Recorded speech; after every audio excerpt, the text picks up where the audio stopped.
Good morning student. Edu village channel पर आपका स्वागत है। आज के सेशन में आप क्लास 10 मैथ्स ट्रिगोनोमेट्री पार्ट 3 के अंतर्गत हाइट एंड डिस्टेंस सीखने वाले हैं। इसमें आप सीखेंगे एंगल ऑफ एलिवेशन क्या होता है और एंगल ऑफ डिप्रेशन किसे कहते हैं। अधिकांश स्टूडेंट का हाइट एंड डिस्टेंस का ही प्रॉब्लम छूट जाता है। इस वीडियो में इससे related important problems on different pattern को भी आप देखेंगे ही नहीं बल्कि सीख जाएंगे और एग्जाम में आपसे एक भी प्रश्न नहीं छूटेगा। अतः इसे बिना स्किप किए हुए लगातार अंत तक देखो, फायदा जरूर मिलेगा। अगर आप इस चैनल पर नए हो तो ऐसा ही एजुकेशनल वैल्यूएबल वीडियो को नोटिफिकेशन पाने के लिए सब्सक्राइब कर देना और लाइक कर बेल आइकन दबा देना। अपने दोस्तों को भी इसका लिंक शेयर कर देना, हो सकता है दूसरे का भी भला हो जाए। वीडियो देखने के बाद आपकी प्रतिक्रिया यानी कमेंट आपके उज्जवल भविष्य के लिए बहुत जरूरी है। तो चलते हैं डायरेक्ट वीडियो पर। Height and distance angle of elevation है और एंगल ऑफ डिप्रेशन है। दोनों को समझना जरूरी है। ये जो है ये पहला पॉइंट में दिए हुए हैं ऑब्जेक्ट इज अबव द आई, यानी ऑब्जेक्ट जो है सो आँख से जो है ऊपर रहेगा। और ये जो है एंगल ऑफ डिप्रेशन में जो है ऑब्जेक्ट इज बिलो द आई, आई हमारा यहाँ है तो ऑब्जेक्ट हमारा यहाँ रहेगा। तो इसमें सेकेंड पॉइंट में दिए हुए हैं लुक अप, यानी ऊपर देखा जाता है। चूंकि ऑब्जेक्ट है यहाँ पर इसलिए आँख हमारा यहाँ है तो यहाँ से यहाँ देखा जाएगा। तो और इस केस में डिप्रेशन के केस में हमारा क्या है कि यहाँ से जो है ऑब्जेक्ट नीचे है इसलिए यहाँ से जो है नीचे देखा जाएगा। और तीसरा पॉइंट में जो है सो एक डायग्राम के थ्रू जो है हम बताने का कोशिश किए हैं कि ये जो है सो हॉरिजॉन्टल लाइन है और ये हमारा जो है लाइन ऑफ साइट है। तो ये दोनों ये स्ट्रेट लाइन के बीच में जो एंगल बन रहा है वही जो है एंगल हमारा एंगल ऑफ एलिवेशन कहलाएगा। और डिप्रेशन के केस में हॉरिजॉन्टल लाइन और एंगल ऑफ साइट के बीच में जो एंगल बनेगा नीचे की ओर वो एंगल ऑफ डिप्रेशन कहलाएगा। अब है question number 1। A kite is flying attached to the thread which is 165 meter long. The thread makes an angle 30 degrees with the ground. Find the height of the kite from the ground and assuming that there is no slacks in the thread. यानी जो है ये हमारा ए point जो है वह kite का है और देयर इज नो स्लैग, यानी धागे में जो है सो कोई भी ढीलापन नहीं है। यानी यहाँ से ए से सी तक की दूरी जो है 165 मीटर हो गया और ये हमारा ग्राउंड से कितना एंगल बना रहा है 30 डिग्री बन रहा है। तो इसमें इस केस में लिखना है यही, let the position of the kite be at A which is h meter height from the ground and the thread length AC equal to 65 meter. According to question, angle ACB equal to 30 degree in triangle ABC, sin 30 degree equal to ABYAC हो गया। तो इसका substitute कर देंगे, मान 30 का हो जाएगा 1/2 और ABH है और ये AC 165 है। तो इसलिए H इक्वल टू क्या हो जाएगा 165/2 यानी 82.5 metre. Hence the required height is 82.5 metre. यही हमारा आंसर हुआ। Question number 2।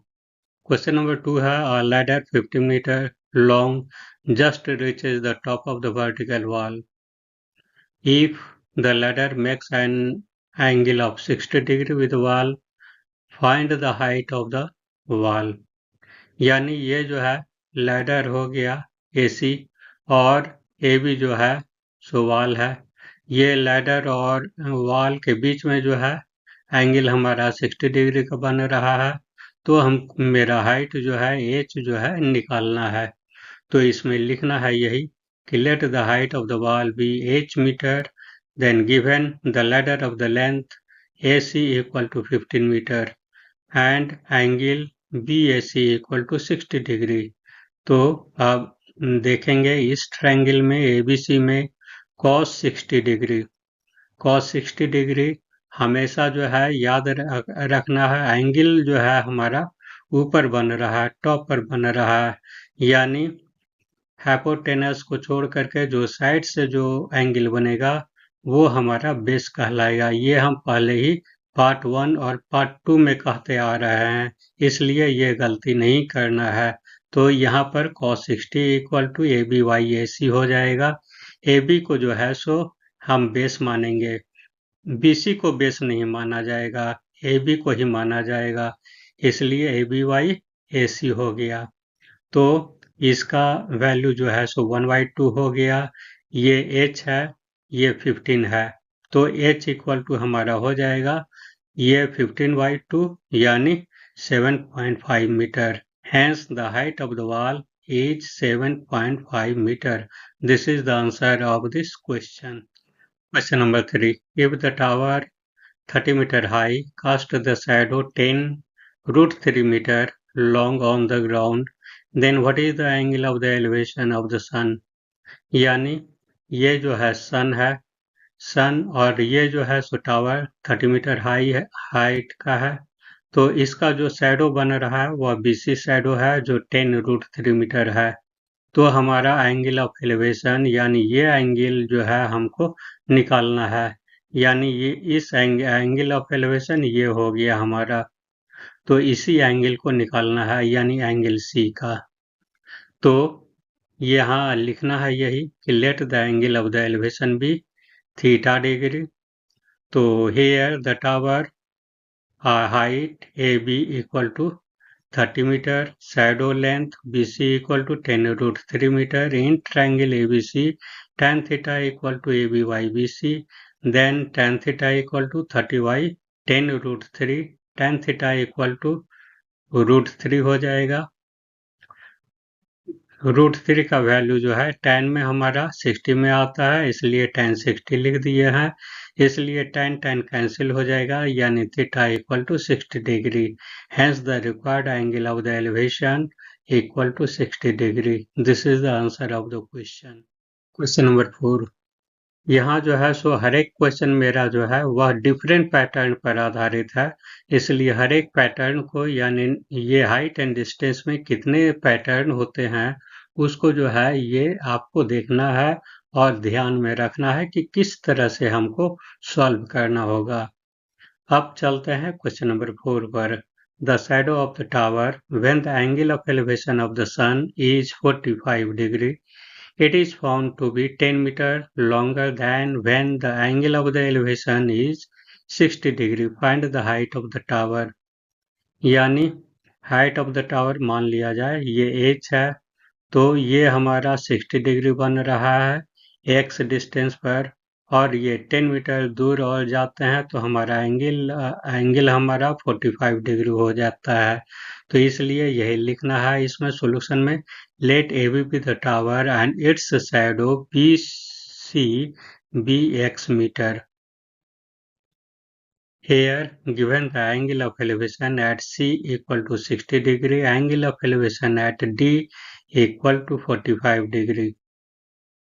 तो हमारा क्या हो जाएगा, ये टावर का in triangle ABC tan 60 degree equal to AB by BC हो जाएगा, इसलिए √3 HYX यानी H equal to √3x metre. It is equation 1। Again in triangle ABD यानी बड़ा वाला ट्रायंगल में हम लेंगे tan 45 degree equal to AB by BD यानी फुल लेंथ, यानी BD कहने का मतलब है ये x है, ये 10 है, तो पूरा लेंथ हमारा क्या हो जाएगा, x + 10 हो जाएगा। तो वही काम हुआ है इसमें। 1 = hy, x + 10 हो गया, इसलिए x = x + 10 मीटर। ये इक्वेशन सेकेंड हो गया। इक्वेशन 1 और 2 में हम क्या देख रहे हैं, h है, यानी दोनों का लेफ्ट हैंड साइड जो है सो हमारा h है, इसलिए राइट हैंड साइड जो है दोनों का इक्वल हो जाएगा, यानी √3x = x + 10 हो गया। इसको सिंप्लीफाई करेंगे तो x का वैल्यू हमारा इतना आएगा। अब ये जो है x का वैल्यू हम इक्वेशन 1 में रख देते हैं, तो h = √3 × 10/√3 - 1 हो गया। इसको रैशनलाइज करेंगे। रैशनलाइज करने वक्त जो है हमेशा ध्यान में रखना है, यहाँ पर जो साइन होता है इसके ठीक अपोजिट साइन से न्यूमरेटर और डिनोमिनेटर में मल्टीप्लाई कर देना है। तो इसको जो है सॉल्व करेंगे, हमारा हो जाएगा 30 + 10√3/3 - 1, यानी हमारा हो जाएगा 15 + 5√3। यानी अधिकांश स्टूडेंट इस जगह पर क्या करते हैं, 15 + 5 है यानी 20√3 आंसर ला देते हैं सीधे, तो जो गलत है। तो यहाँ पर जो है सो क्या करना है, इसको ये √3 को जो है सो वैल्यू सब्स्टिट्यूट कर देना है 1.732। ये हो जाएगा 15 + 8.66 यानी 23.66 मीटर।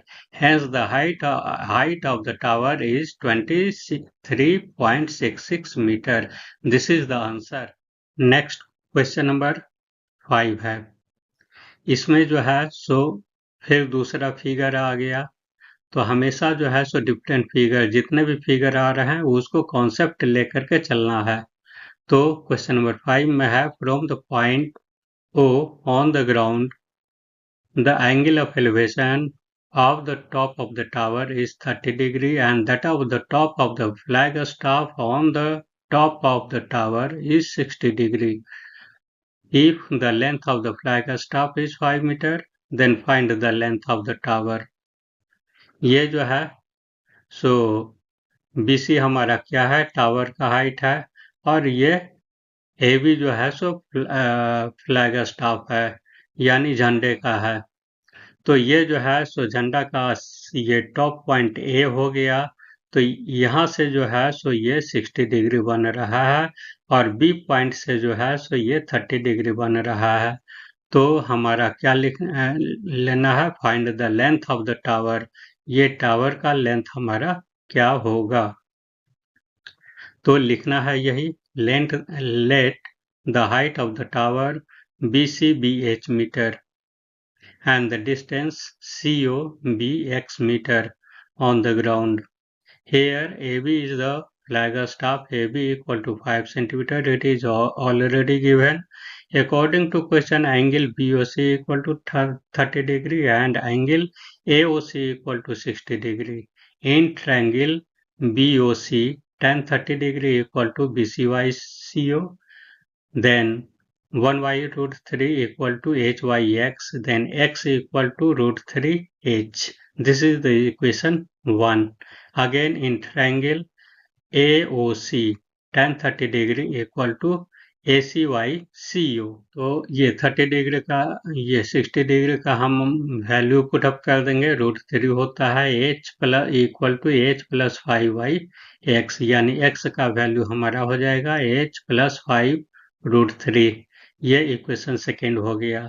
इसलिए 1 और 2 से हम क्या देख रहे हैं, दोनों इक्वेशन x का वैल्यू शो कर रहा है, इसलिए राइट हैंड साइड दोनों का इक्वल हो जाएगा, यानी लिखना है यही, √3h = h + 5/√3। इसको जो है इवेल्युएट करेंगे तो h = 2.5 आएगा। Hence the height of the tower is 2.5 meter. This is the answer. Question number 6. Two pillars of the equal height stands on either side of the road, which is 100 meter wide. At a point on the road between the pillars, the angle of elevation of the top of the pillar are 60 degree and 30 degree. Find the height of the each pillar and the position of the point on the road. तो इसमें क्या करना है कि ये जो है same height का जो है दो पिलर है, एक 60 डिग्री बना रहा है वो पॉइंट पर, और ये जो है सो ये 30 डिग्री बना रहा है। दोनों के बीच का डिस्टेंस जो है सो ये 100 मीटर है। तो मान लिया जाए ये x मीटर है, तो ये हो जाएगा 100 minus x, O C equal to 100 minus x. यानी यही चीज लिखना है कि let A B and C D with two pillar of height h meter and BO be x meter. Angle AOB equal to 60 degree and angle DOC equal to 30 degree. Since BC equal to 100 meter, therefore OC equal to 100 minus x meter हो जाएगा। अब triangle ABO में देखते हैं tan 60 degree equal to ABY-BO हो गया। 60 का value जो है पुट अप कर देंगे, तो यहाँ पर हमारा HYX हो जाएगा, इसलिए H इक्वल टू √3x हो गया। ये इक्वेशन 1 हो गया। अब जो है सो ट्रायंगल क्या करेंगे, DOC में अब देखना है। tan 30 इक्वल टू DCY-OC है। tan 30 डिग्री 1/√3 हो गया equal to HY 100 minus x हो जाएगा, यानी H इक्वल टू हमारा 100 माइनस एक्स वाई √3 हो गया। ये इक्वेशन सेकेंड हो गया।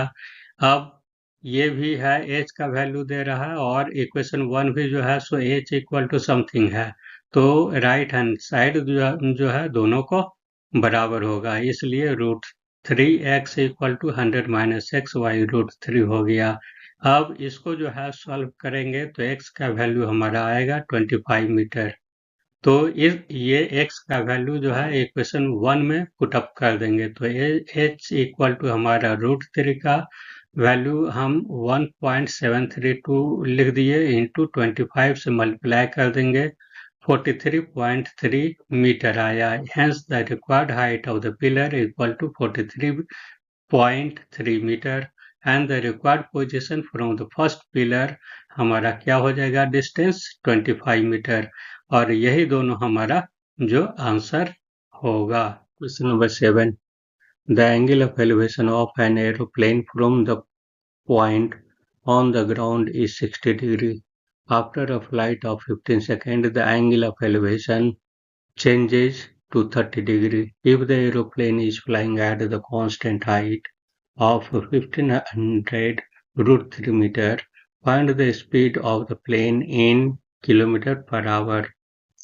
तो ये क्वेश्चन में दिया हुआ है कि ये जो है प्लेन बी पॉइंट पर है, जिसका हाइट जो है 1500 √3 मीटर है, और ये जो है सो 15 सेकेंड में ए पोजीशन पर आ जाता है, जिसका हाइट जो है कांस्टेंट है, बदलता नहीं है।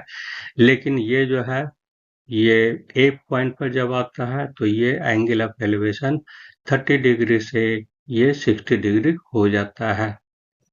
तो इसमें यही लिखना है कि let the height of the plane A M equal to B N equal to 1500 √3 meter. तो एंगल ऑफ ये एलिवेशन हमारा क्या हो जाएगा, A O M equal to 60 degree and B O N equal to 30 degree. Time taken A to B equal to 15 second. तो let us the speed of the aeroplane be X. मान लिया जाए ये speed aeroplane का x है, तो हमारा क्या हो जाएगा, ये डिस्टेंस ए बी कवर किया, यानी mn कवर किया, यानी ये जो है so A B equal to mn हो जाएगा। तो डिस्टेंस का फॉर्मूला अप्लाई कर देंगे, स्पीड बाई टाइम।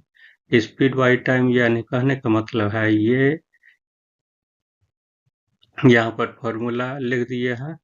तो स्पीड हमारा हो गया ये x और टाइम हमारा 15 सेकेंड है। तो इसको जो है सो 15 सेकेंड को हम क्या किए हैं, ये आवर में चेंज कर दिए, 60 से मल्टीप्लाई किए तो मिनट हो गया, फिर 60 से मल्टीप्लाई करेंगे तो ये हमारा क्या हो जाएगा, आवर में हो जाएगा, यानी 240 एक्स किलोमीटर हो गया ये एम का डिस्टेंस इन ट्रायंगल AOM, यानी ये OAM है।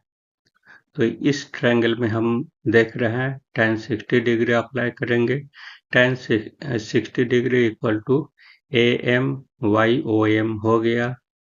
तो यहाँ पर OM x मीटर मान लिया है, तो ये हमारा क्या हो जाएगा, tan 60 इक्वल टू √3 हो गया। ये जो है लेंथ लिख देना है और इसको x माने हैं, तो इसलिए x इक्वल टू हमारा हो जाएगा 1500 मीटर, यानी √3 कैंसिल। फिर अगेन इन ट्रायंगल OBN में, ये इस ट्रायंगल में BON में हम tan 30 डिग्री अप्लाई करेंगे, tan 30 degree equal to BNYON, 30 degree हमारा हो जाएगा 1/√3 इक्वल टू 1500√3 और 1500 प्लस MN, यानी ये हमारा लेंथ हो गया और उसके बाद ये लेंथ हो गया, तो दोनों मिला करके हमारा ON हो जाएगा। तो इसलिए हमारा this plus this equal to ये √3 3 हो गया, 15 3 जा 4500 हो गया, इसलिए MN इक्वल टू 300 ये 300 मीटर यानी 3000 मीटर हो गया। तो स्पीड ऑफ द एरोप्लेन हमारा क्या हो जाएगा, डिस्टेंस बाई टाइम, यानी 1300 ये 60 into 60 1000 by 15 equal to 720 kilometre per hour, इसलिए required speed of the aeroplane will be 720 kilometer per hour. This is the answer of the question. Question number 8. The angle of elevation and the angle of depression of the top and the bottom of the tower from the top of the building 60 meter high are 30 degree and 60 degree respectively. Find the difference between the height of the building and the tower and also the distance between them. तो ये जो है हमारा लिखना है, इसमें दिया हुआ है क्वेश्चन में, ये बिल्डिंग हो गया, ये टावर हो गया, तो दोनों के बीच का डिस्टेंस जो है यहाँ पर x मान लिया है, इसका हाइट जो है h मान है, तो हमारा ये जो है बिल्डिंग का हाइट 60 मीटर है, तो ये हमारा CE हमारा 60 हो जाएगा। तो एंगल ऑफ एलिवेशन ये हमारा हो गया 30 डिग्री यहाँ पर D पॉइंट से, और फिर ये angle of depression C point पर हमारा ये जो है 60 डिग्री हो जाएगा। तो लिखना है यही, let AB be the building and the CD be the tower of the height h metre, the distance between them BC be x metre, therefore AB equal to 60 meter equal to CE. Angle DAE equal to 30 degree and angle EAC equal to 60 degree equal to angle ये angle ACB, यानी ये alternate angle हो गया, इसलिए ये equal हो जाएगा, ये 60 डिग्री है तो ये भी हमारा 60 डिग्री हो जाएगा। तो और हमारा BC इक्वल टू यहाँ पर x है, तो DE हमारा क्या हो जाएगा, ये पूरा हाइट में 60 हम सब्ट्रैक्ट कर देंगे, यानी h माइनस 60 हो जाएगा। तो अब हम ट्रायंगल ABC में हम देखते हैं tan 60 equal to AB by BC हो गया, यानी इसका वैल्यू जो है √3 हो गया। ए बी का वैल्यू 60 है और ये बी सी एक्स है। तो इस प्रकार से हमारा x इक्वल टू 20√3 हो जाएगा। तो यहाँ पर ये निकल गया x का वैल्यू, यानी distance between the building and the tower जो है हम ट्रायंगल ADE में हम देखेंगे, यानी AD और E में इस ट्रायंगल में कंसीडर करेंगे। ये हमारा 30 डिग्री हो गया। तो tan 30 इक्वल टू हमारा क्या हो जाएगा, ये DE/AE हो जाएगा। चूंकि AE इक्वल टू BC है, तो 1/√3 इक्वल टू H-60 बाई 20√3। तो इसको ये सॉल्व करेंगे तो H इक्वल टू 80 हो गया। तो इस प्रकार से हमारा क्या हो जाएगा, the difference between the height of the tower and the building is 80 minus 60 equal to 20 meter, and the required distance equal to 20√3 metre. ये दोनों जो है हमारा आंसर हो गया। Question number 9, a man on the cliff observe a boat at the angle of 30 degree which is approaching the shore to the point immediately beneath the observer with a uniform speed. 6 minutes later, the angle of depression of the boat is found to be 60 degrees. Find the total time taken by the boat to reach the shore. तो इसके पहले वाले problem में हम देखे थे हवाई जहाज का केस था। अब इसमें जो है सो बोट का है। वो जहाज जो है सो ऊपर था, अब ये पानी में है बोट। तो यहाँ जो है बी पॉइंट पर पहले है, तो एंगल ऑफ डिप्रेशन हमारा 30 डिग्री है। 6 मिनट बाद ये ऑब्जर्व करता है, तो इसका एंगल ऑफ डिप्रेशन 60 डिग्री हो गया। तो हमारा ये सी शोर हमारा यानी डी पॉइंट पर पहुंचने में उसको कितना समय लगेगा, यही फाइंड आउट करना है। तो इसमें लिखना है यही कि AD be the cliff height H metre, यानी क्लिफ का जो है वो चट्टान का जो है वो हाइट जो है सो H मीटर है। और angle OAB equal to 30 degree angle ये हो गया हमारा ABD। ये जो है सो अल्टरनेटिव एंगल है, यानी ये यहाँ पर एंगल ऑफ डिप्रेशन ये 30 डिग्री और 60 डिग्री बन रहा है।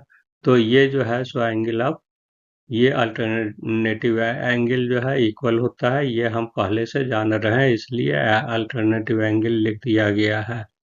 तो ये हमारा angle OAC equal to 60 degree है, तो एंगल ये ACD हो जाएगा। तो अब देखते हैं ये छोटे वाले ट्रायंगल में, यानी ACD में tan 60 degree equal to AD/CD हो गया। तो ये 60√3 होता है, ये H हम माने हैं, और ये हमारा y हो गया, CD y हम माने हैं, और यहाँ इसको x माने हैं। तो ये हमारा क्या हो जाएगा, H इक्वल टू √3y। इसको इक्वेशन 1 ले लिया गया। Again in triangle ABD tan 30 degree equal to AD/BD हो गया। इसका वैल्यू पुटअप कर देंगे 1/√3 और HYX प्लस y दोनों का डिस्टेंस ऐड हो गया, इसलिए हमारा H इक्वल टू क्या हो जाएगा, x प्लस y√3 हो गया। ये H का वैल्यू आ गया, और यहाँ भी जो है सो H का वैल्यू है। तो ये इक्वेशन सेकेंड हो गया, ये इक्वेशन फर्स्ट हो गया। तो दोनों इक्वेशन से अब हम क्या देखते हैं कि ये जो है राइट पार्ट जो है सो हमारा इक्वल है। तो लिखना है यही कि from equation 1 and second we have right part हमारा इक्वल है, तो यानी √3y equal to x plus y √3, यानी 3y equal to x plus y और 2y इक्वल टू x, इसलिए x y y equal to 2/1, यानी ये जो है सो हम रेशियो में ले लिए हैं। Let the time taken to cover y unit be t minutes. तो हमारा क्या हो जाएगा, ratio of the distance and the ratio of the time taken to cover them x/y equal to 2/1 equal to 6/t। ये जो है इससे जो है वैल्यू पुटअप करेंगे तो हमारा t इक्वल टू 3 हो गया, यानी time taken by the boat to C to D equal to ये 3 मिनट्स। और ये जो है सो पहले लगा था 6 मिनट, तो इसलिए अब जो है टोटल टाइम टेकन को जो है ऐड कर देना है, इसलिए hence required time equal to 6 + 3 equal to 9 minutes. This is the answer. Question number 10, from the top of the lighthouse the angle of depression of the two ships on the opposite side of it are observed to be alpha and beta. If the height of the lighthouse to be h meter and the line joining to the ship passes through the foot of the lighthouse, so that the distance between the ship is h tan alpha plus tan beta by tan alpha into tan beta meters. तो इसमें जो है so ए point से जो है so observe किया जाता है, तो ये अल्फा बन रहा है और दूसरे तरफ बीटा एंगल बन रहा है। ये हमारा हाइट h माने है, ये x है, ये y है। तो इसमें जो है सो डिस्टेंस बिटवीन शिप्स है, यानी B और D हमको डिस्टेंस निकालना है। तो इसमें यही लिखना है, late AC with the lighthouse and at B and D be the two position of the two ship. According to question, AC equal to h meter and angle OAB equal to alpha equal to angle ABC, यानी ये alternative angle हो जाएगा। इसलिए अगर ये alpha है तो हमारा ये भी अल्फा होगा, उसी प्रकार से ये बीटा है तो हमारा ये भी बीटा होगा। तो हम क्या करेंगे, and angle this PAD equal to beta equal to angle ADC। अब देखते हैं ट्रायंगल ABC में tan alpha equal to ACYBC हो गया, यानी ये AC हो गया और ये BC हो गया। तो अब इसका वैल्यू जो है सब्स्टिट्यूट कर देना है। जब वैल्यू सब्स्टिट्यूट कर देंगे तो ये हो जाएगा x equal to HY tan alpha. This is equation 1। अब दूसरे ट्रायंगल में देखते हैं, ट्रायंगल ACD में tan beta equal to ACY CD हो गया। अब वैल्यू पुटअप करेंगे तो y इक्वल टू हमारा क्या हो जाएगा, HY tan बीटा। ये हो गया हमारा इक्वेशन सेकेंड। अब जो है BD equal to BC plus CD हो गया। इसको जो है सो ऐड करेंगे, कैलकुलेट करेंगे तो हमारा ये रिजल्ट आएगा, और यही हमको डिस्टेंस निकालना था, BD ही। तो इस प्रकार से लिख देना है, hence the required distance h into tan alpha plus tan beta divided by tan alpha into tan beta, इतना मीटर हो गया। तो this is the answer of the question. ये क्वेश्चन नंबर 11 है। The angle of elevation of the cloud from the point 60 meter above the surface of the water of the lake is 30 degree and the angle of depression of its shadow in the water of the lake is 60 degree. Find the height of the cloud from the surface of the water. इसमें क्या करना है, ये जो है 60 metre हो गया। बादल जो है हमारा, क्लाउड जो है सो सी पॉइंट पर है, तो इसका शैडो जो बन रहा है ये वाटर में बन रहा है, लेक में बन रहा है। तो हमारा ये जो है B C equal to B E हो जाएगा। ये जो है एंगल ऑफ एलिवेशन हमारा 30 डिग्री हो गया, लेकिन एंगल ऑफ डिप्रेशन हमारा 60 डिग्री है। तो इसमें यही लिखना है, let the cloud position be at C according to question OA equal to 60 meter, angle COD equal to 30 degree and angle DOE equal to 60 degree। तो अब ट्रायंगल इसमें देखते हैं, COD में tan 30 डिग्री इक्वल टू हमारा हो जाएगा CD by OD। लेट CD be the H metre and OD be the X metre. तो हमारा क्या हो जाएगा H by X, और tan 30 equal to 1 by root 3, यानी x इक्वल टू हमारा हो गया ये √3x, यानी इसको इक्वेशन 1 मान सकते हैं। तो फिर अगेन इन ट्रायंगल ODE में tan 60 equal to DE by OD हो गया। वैल्यू पुटअप कर देंगे तो इसका 60 का क्या हो जाएगा √3 और DE बाई x। अब चूंकि जो है सो BC इक्वल टू BE है, ये BC इक्वल टू BE है, फिर चूंकि ये रिफ्लेक्शन हो गया तो D हमारा क्या हो जाएगा, D और E हमारा हो जाएगा ये टोटल हाइट का, और फिर प्लस हमारा हो जाएगा ये 60 हो गया। चूंकि ये हमारा 60 है तो इसलिए ये भी बराबर होगा, यानी वही हम लिखे हैं यहाँ पर BE प्लस 60, यानी BE को हम ये कर देंगे H प्लस 60 प्लस 60। तो यही काम हुआ है इसमें, DE इक्वल टू √3 हो गया। अब DE का जो वैल्यू जो है आया है वो हम लिख दिए हैं, यानी x इक्वल टू हमारा क्या हो जाएगा H प्लस 60 बाई √3। ये इक्वेशन सेकेंड हो गया। तो इसमें जो है सो इन दोनों इक्वेशन से हम क्या देख रहे हैं, √3h equal to h plus 120 by √3।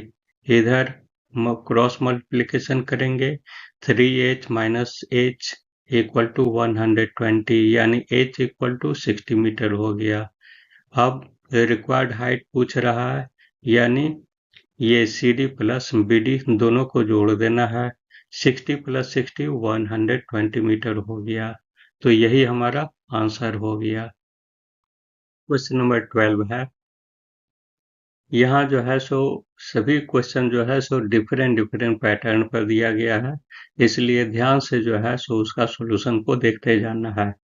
Question number 12 है, अ round of the balloon of radius r subtend at the angle of alpha at the eye of the observer while the angle of elevation of its center is beta. Prove that the height of the center of the balloon is this। तो ये जो है सो balloon है, balloon ये centre C है, यहाँ पर angle जो है ये अल्फा एंगल बन रहा है, और यानी सेंटर से इसको मिला दिया गया है, तो ये हमारा बाइसेक्ट करेगा, यानी अल्फा बाई 2 हो जाएगा ये एंगल, और ये एंगल भी हमारा अल्फा बाई 2 हो जाएगा। और बी पॉइंट से अगर एंगल ऑफ देखते हैं तो ये हमारा बीटा एंगल बन रहा है। तो इसको जो है सो हम क्या देखेंगे, आगे इस ट्रायंगल में लेंगे। इस ट्रायंगल में ये 90 डिग्री नहीं होगा, हमेशा याद रखना है, क्योंकि ये टेंजेंट है तो ए पॉइंट हमारा 90 डिग्री होगा। तो जब भी लेंगे तो हमारा ये राइट एंगल होगा, ठीक ना। और ये हमारा इस ट्रायंगल में यहाँ पर राइट एंगल होगा। तो लिखना है यही, let C be the centre of the circle of radius r according to question angle AOB equal to alpha and angle COD equal to beta. Angle AOC equal to angle COB equal to alpha by 2. In triangle AOC equal to cosec alpha by 2 equal to OC by AC. यानी OC equal to R cosec ये alpha by 2 हो गया। अब फिर हम देखते हैं beta वाला में, इन ट्रायंगल OCD में sine beta equal to CD by OC। CD equal to ये उस इक्वेशन से हमारा हो जाएगा R into cosec alpha by 2 into sine beta. तो ये जो है so hence the height of the centre of the balloon from the ground is R into cosec alpha by 2 into sine beta. यही हमारा आंसर हुआ। ये question number 13 है। ये हमारा लास्ट क्वेश्चन है और बहुत ईजी है। ये एक ट्री है। ट्री जो है सो वह बीच से टूट जाता है, टूट करके ग्राउंड पर आ जाता है। ये एंगल हमारा 30 डिग्री बन गया। तो क्वेश्चन यहाँ देख लेते हैं क्या है। A tree breaks due to the storm and break part bends so that the top of the tree touches the ground, making the angle 30 degree with it. The distance between the foot of the tree to be the point where the top touches the ground is 9 meter. Find the height of the tree. तो इसमें लिखना है यही कि let the height of the tree AC be h meter. It breaks at B point, which makes the angle at D 30 degree. तो इसलिए हम क्या देखते हैं, AC इक्वल टू यानी ट्री का हाइट हमारा क्या हो जाएगा, AC हो गया। तो AB प्लस BC हो गया equal to HM। Angle BCD equal to 30 degree हो गया। CD इक्वल टू 9 मीटर दिया हुआ है। तो अब हम देखते हैं ट्रायंगल BCD में tan 30 degree equal to BC by CD, यानी BC equal to 9 into 1 by root 3। यानी इसको सॉल्व करेंगे, रैशनलाइज करेंगे तो ये हमारा 3 रूट 3 आया। Sine 30 degree equal to BC by BD। तो putting the value of BC, अब जो है BC का जो वैल्यू निकाले हैं, अब इसमें पुटअप कर देना है। यानी साइन 30 हो गया 1/2 और BC का जो है 3 रूट 3 आया। तो इसलिए BD हमारा क्या हो जाएगा, 6 रूट 3 हो गया। इसलिए हाइट ऑफ द ट्री हमारा, टोटल हाइट हमारा क्या हो जाएगा, BC plus BD equal to 9 root 3। और this is the answer. The total height of the tree is 9 root 3 metre. इस प्रकार से सभी क्वेश्चन जो है आपने देख लिए हैं। हर एक क्वेश्चन जो है सो डिफरेंट पैटर्न पर है। तो हर एक का जो है सो आपने प्रैक्टिस करते जाना है और उस पैटर्न को जो है सो याद रखना है। तो thanks for watching the video. For more update subscribe the channel, like and comments, and share the video to your friends to get knowledge in the mathematics. Have a nice day.